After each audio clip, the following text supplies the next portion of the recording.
Bonjour les sportifs connectés, c'est Jérôme du blog montrecardogps.fr. Aujourd'hui, j'ai pris la Fenix 8 et je vais vous montrer plein de petits trucs et astuces pour les réglages. En fait, il y a deux difficultés qui se cumulent. La première, c'est qu'il y a des nouveaux réglages, donc ça va me permettre de vous les montrer. Et la deuxième, c'est qu'il y a une nouvelle structure des menus qui fait que parfois on a du mal à retrouver des anciens réglages qu'on connaissait bien. Je vous rappelle qu'on peut faire aussi la majorité de ces réglages depuis Garmin Connect. C'est un peu plus facile de le faire depuis l'écran d'un smartphone, mais on ne peut pas tout faire, donc moi je vais vous présenter ça directement sur la montre. La vidéo sera en deux parties. La première concernera des réglages un peu généraux, quelques fonctionnalités, et puis la deuxième partie se concentrera sur des trucs et astuces pour l'utilisation sportive. Vous le savez, la première chose que je fais lorsque je reçois une montre Garmin, c'est d'aller changer l'enregistrement des données pour le passer en mode 1 seconde. Ça se trouve dans Paramètres, Système, Avancé. Là, c'est nouveau. Et ici, on trouve l'enregistrement des données. Donc, à la livraison, il est en mode intelligent. Moi, je vous recommande de passer un enregistrement toutes les secondes. Au même endroit, on trouve ici quelque chose de nouveau, amélioration de la position. Alors, c'est quelque chose qui n'est absolument pas décrit dans le manuel utilisateur. Alors, il n'y a pas de manuel utilisateur en français au moment où je tourne cette vidéo. Et même dans la version anglaise, ça n'apparaît pas. Cela dit, je vais vous expliquer ce que ça fait. Ici, on a deux choix, soit automatique, soit désactivé. Lorsqu'on active la fonction, donc on choisit l'option automatique, eh bien, ça va permettre une correction a posteriori des données GPS de l'enregistrement d'une activité. Donc, lorsque votre montre aura enregistré une activité sportive, eh bien, au moment du transfert vers Garmin Connect, l'activité elle va être mise en stand-by. En stand-by pour retravailler les données GPS avec les données des autres capteurs présents dans le fichier. Donc les autres capteurs, c'est quoi? C'est l'accéléromètre, le gyroscope et la boussole. Avec ça, l'algorithme de Garmin Connect va essayer de corriger les grosses erreurs GPS. Au bout de 12 heures maximum, votre activité sera visible dans Garmin Connect. Donc ça, c'est une option qui peut être utile lorsqu'on fait de la randonnée en montagne par exemple, du trail, et qui sera à mon avis pas utile si on fait du vélo. En général, sur des activités de vélo, les traces GPS sont très propres. Le réglage suivant, il va concerner la taille d'écriture. J'ai des fois des gens qui veulent changer de montre pour avoir un écran plus grand juste parce qu'ils ont du mal à voir les écritures et ils veulent quelque chose de plus grand. J'ai fait une vidéo à ce sujet. En fait, ce n'est pas garanti. Ce n'est pas parce qu'on choisit une montre avec un écran plus grand que la police d'écriture est plus grande. Souvent, c'est exactement la même chose. Et bien là, sur la Fenix 8, on va pouvoir changer justement cette police d'écriture. On a une première possibilité lors de la première initialisation de la montre, mais sinon après, on peut toujours le faire dans Affichage et luminosité, taille du texte. Et ici, vous allez voir qu'on peut faire quand même une grosse différence entre ça et ça.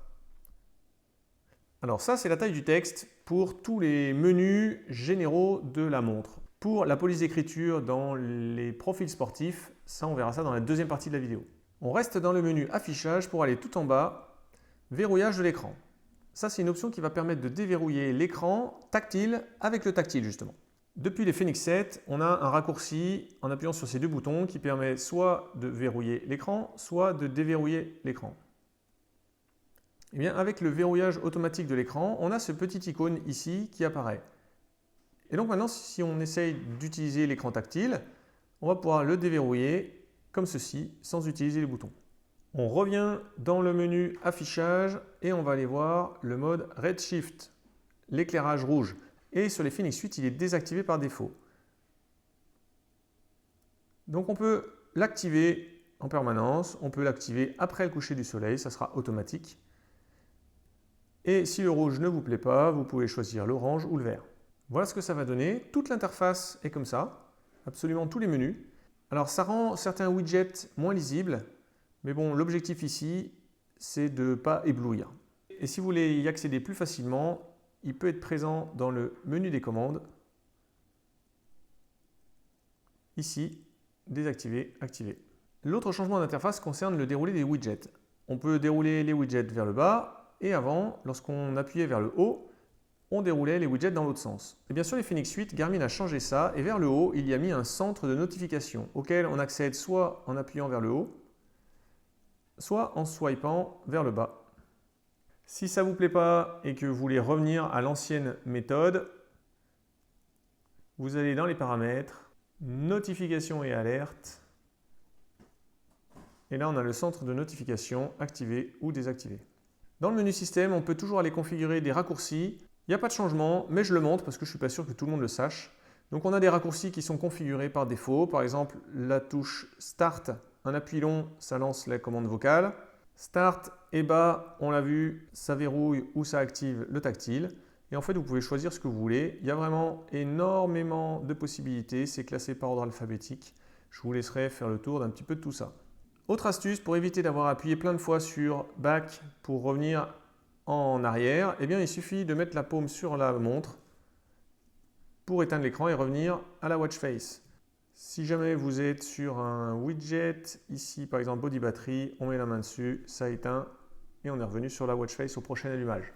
Alors pour ça, il n'y a pas de capteur de lumière, il faut vraiment poser la main dessus. C'est la détection de la paume sur l'ensemble de l'écran qui va activer cette fonctionnalité. Autre raccourci qui est configuré par défaut, c'est le double-clic sur le bouton Light pour allumer la lampe. Ensuite, on peut jouer ici pour l'intensité et la couleur de la lumière. Double-clic pour l'éteindre. La watch face par défaut, c'est celle-ci. Il y a beaucoup de petites fenêtres avec des données. Et en fait, on peut cliquer sur ces données pour accéder à un widget, à un graphique. Bien sûr, il faut que le tactile soit activé. Autre nouveauté dans les paramètres, c'est cette entrée de menu mode de mise au point. Alors en fait, c'est vraiment une traduction qui n'est pas terrible. En anglais, c'est Focus Mode. Il y a un mode sommeil et un mode activité. Et en gros, c'est un peu comme les profils de batterie.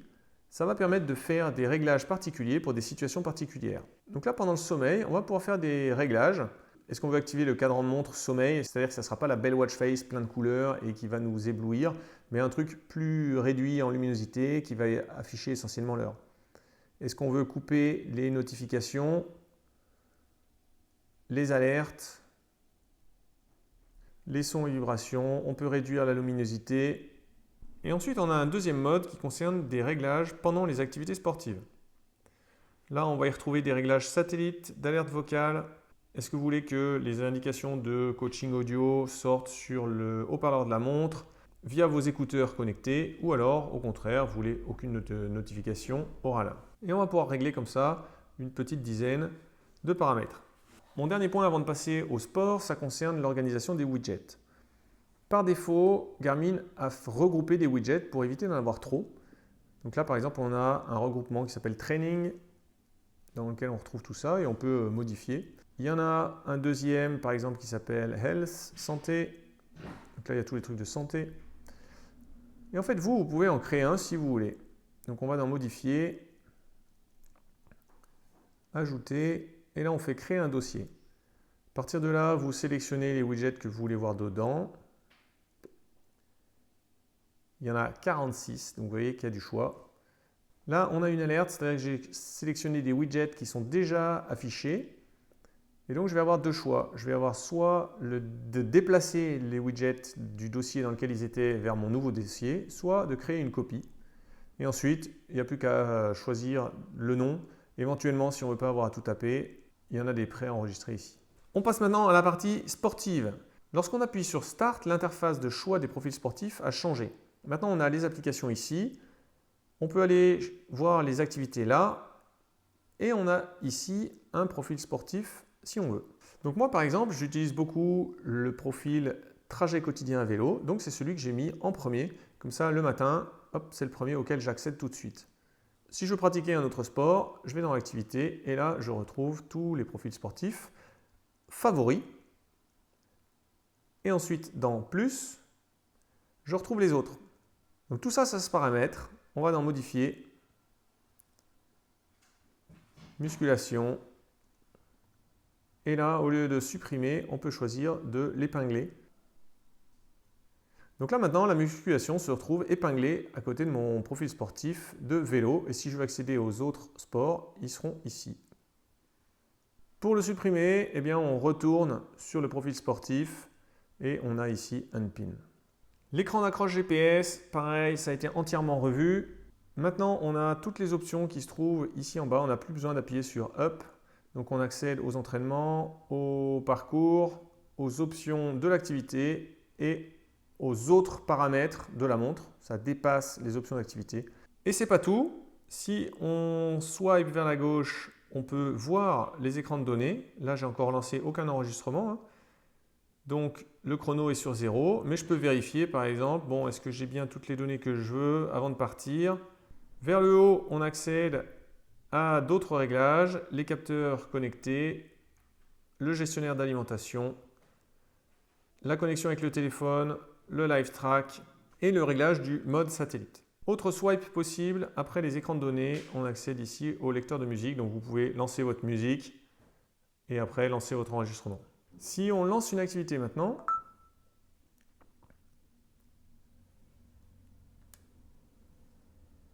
et qu'on déverrouille l'écran, eh bien, on va pouvoir accéder aux options de l'activité par un simple swipe vers la droite, qui va nous permettre de changer de sport si on veut faire un truc multisport, charger un parcours, donc soit changer de parcours, soit charger un parcours si on ne l'avait pas fait dès le début, de changer des configurations, et même on peut changer n'importe quel paramètre de la montre. D'ici, on retrouve aussi le swipe vers le bas, par exemple si on veut changer le mode GPS parce qu'on se rend compte qu'on ne va plus avoir assez de batterie.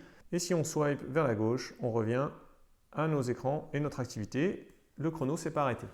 Si jamais vous marquez par erreur un tour manuel, Circuit 1, 1 minute 27 secondes. vous avez quelques secondes pour appuyer ici pour annuler le circuit et pas pourrir vos données.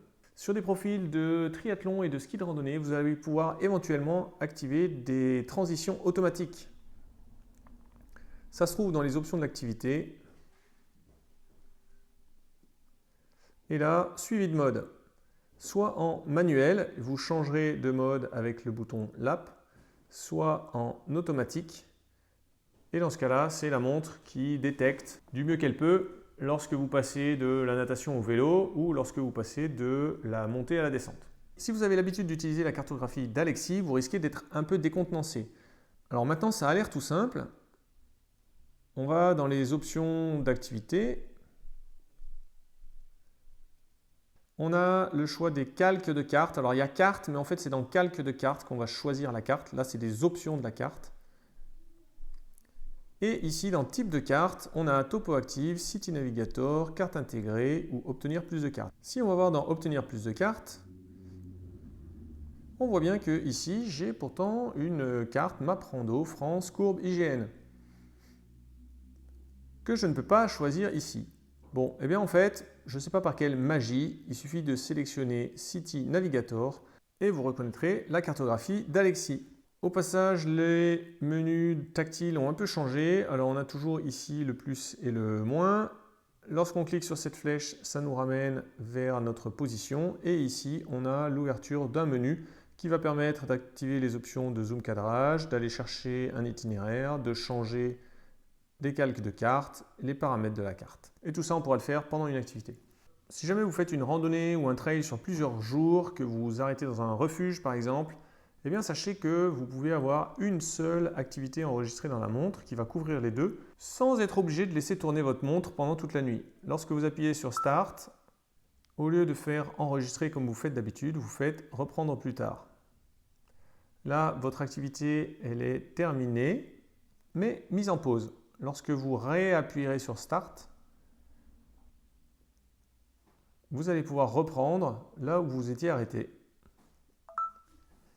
et continuer l'enregistrement jusqu'à ce que vous décidiez de définitivement l'enregistrer. Je vous ai dit tout à l'heure qu'on pouvait changer la taille du texte pour les activités sportives. On va aller le faire tout de suite. On va faire ça dans les paramètres et le mode de mise au point. On va sur le mode de mise au point activité, affichage et luminosité et là on va choisir la taille du texte.